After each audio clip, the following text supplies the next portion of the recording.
Reino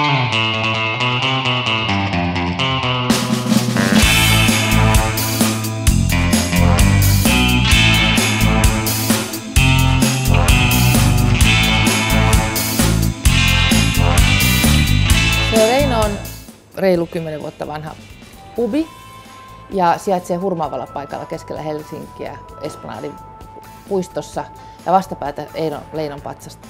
Tänne mahtuu 300 ihmistä. Tämä on pitkänomainen. Mä puhun aina työnimellä, että Eino on vähän niin kuin saluuna. Tosi hulvattoman hauska meno päällä. Ja DJ pitää usein viikonloppuiltoja myöskin vilkkaana, jos bändit on ollut viikolla.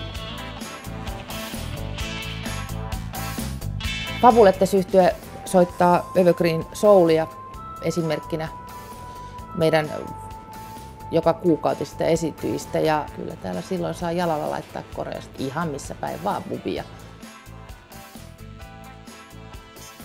Bubin takaosa, niin kuin partiskin takana, on paljon tilaa, siellä on enemmän pöytiä, tuoleja, siellä on screeni.